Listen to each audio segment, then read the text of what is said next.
بسم اللہ الرحمن الرحیم۔ معزز خواتین حضرات، السلام علیکم ورحمۃ اللہ وبرکاتہ۔ فساد نہ تو اللہ کو پسند ہے اور نہ اللہ کی مخلوق کو۔ اس کے مقابلے میں اصلاح اللہ تعالیٰ کا حکم ہے اور اصلاح کو ہر کوئی باشعور انسان پسند کرتا ہے۔ عورت، خاص طور پر بیوی، اس کی اصلاح کیسے کرنی ہے یہ ہمیں آج کی حدیث مبارکہ بتائے گی۔ مشکات المصابیح کتاب النکاح باب ہے بیویوں کے ساتھ اچھا سلوک کرنے کے حوالے سے 3271ویں حدیث کتاب میں اور 23ویں ہے باب میں۔ الفاظ سمعت فرمائیے گا۔ وعن لقیط بن صابرۃ رضی اللہ عنہ قال قلت یا رسول اللہ صلی اللہ علیہ وسلم ان لامرأۃ فی لسانها شیء یعنی البذاء قال طلقها قلت ان لی منها ولدا ولها صحبہ قال فمرها يقول عظها فإن يك فيها خير فيستقبل ولا تضربن ذعينتك ضربك أميتك۔ رواہ ابو داود۔ معزز خواتین و حضرات، آپ نے سماعت فرمایا، اس حدیث کا حوالہ ہے سنن ابی داود میں، اور سنن ابی داود میں اس کا حوالہ آپ کو بڑا عجیب سا ملے گا۔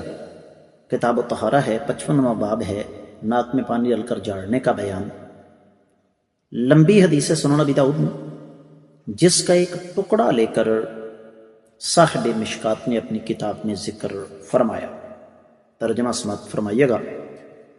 سیدنا لقیط بن صابرہ رضی اللہ تعالیٰ عنہ بیان فرماتے ہیں کہ میں نے آقا علیہ الصلوۃ والسلام سے یہ سوال کیا کہ میری ایک بیوی ہے اور اس کی زبان میں کچھ ہے، یعنی وہ فحش گو یا سخت کلام ہے، آپ نے فرمایا اسے طلاق دے دو۔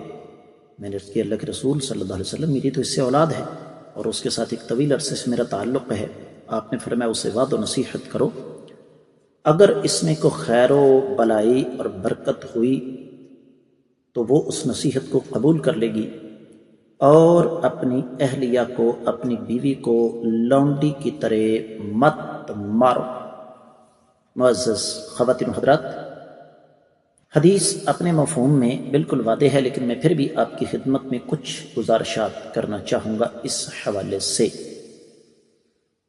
پہلی چیز تو یہ کہ نبی کریم صلی اللہ علیہ وسلم کا یہ سنتے ہی کہہ دینا کہ اس کو طلاق دے دو، اس کا مطلب یہ ہوا کہ بیوی اگر زبان دراز ہے تو یہ طلاق کا ایک سبب ہے اور ایک بنیادی سبب ہے، اس لیے کہ میاں بیوی کا رشتہ آپس میں نفرت، انتقام، فحش گوئی اور تذلیل کا نہیں ہوتا۔ میاں بیوی کا رشتہ ہوتا ہے پیار محبت کا، اور جہاں پیار محبت ہوتا ہے نا، وہاں پر تذلیل نہیں ہوتی۔ پھر اس حدیث سے یہ بھی پتہ چلتا ہے کہ اگر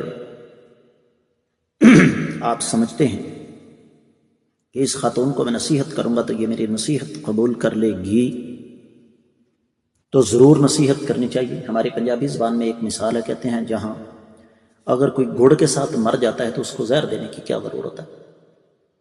بالکل اسی طریقے سے اگر پیار کے ساتھ، محبت کے ساتھ خاتون مان جائے اور اس کو کوشش کرنی چاہیے کہ منوایا جائے، تو اس سے اچھی بات ہی کوئی نہیں۔ اور پھر اس حدیث مبارکہ سے یہ بھی پتہ چلتا ہے کہ اگر وہ نصیحت قبول نہیں کرتی تو اس پر ہاتھ اٹھایا جا سکتا ہے، لیکن یہ اس کی نفسیات کو سامنے رکھ کر، انسانی نفسیات کو سامنے رکھ کر چلنا ضروری ہے۔ اگر اس عورت کا ضمیر زندہ ہوا تو نصیحت قبول کر لے گی۔